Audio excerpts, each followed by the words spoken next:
দরজায় কড়া নাড়ছে মুসলমানদের সবচেয়ে বড় ধর্মীয় উৎসবের অন্যতম পবিত্র ঈদুল আজহা।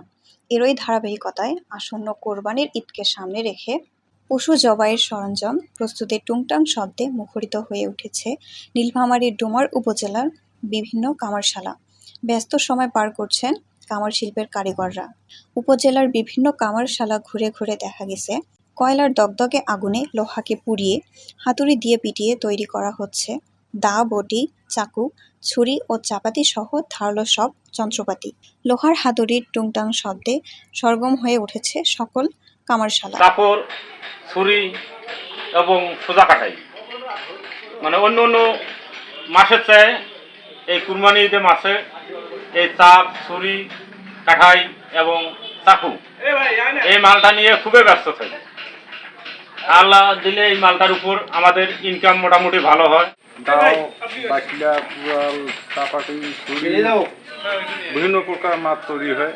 এখান থেকে বহু দূর দূরান্ত লোক আসি মাল নিয়ে যায়। কামারশালায় তৈরিকৃত এসব লোহার পণ্য বিক্রির জন্য যাচ্ছে উপজেলার বিভিন্ন হাট বাজারে। আমি মূলত এখানে আসছি এখান থেকে কিছু চাপাতি এবং কিছু ছুরি কেনার জন্য। সামনে কোরবানি ঈদ, এই কোরবানিতে গরু কাটাতে আমাদের অনেক কিছু ছুরি লাগে, আর এখানকার ছুরিগুলো অনেক মানসম্মত হয় এবং ওনার যে লোহাগুলো ব্যবহার করে সেটা অনেক মানসম্মত লোহা।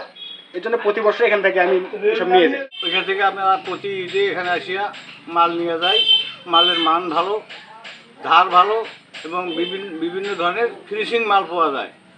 এই জন্য আমরা এখান থেকে নিয়ে আনে আমরা হাটে হাটে বিক্রি করি। কামাররা জানান স্বস্তির ঈদ হলে প্রত্যাশা অনুযায়ী বেচা বিক্রি হবে তাদের।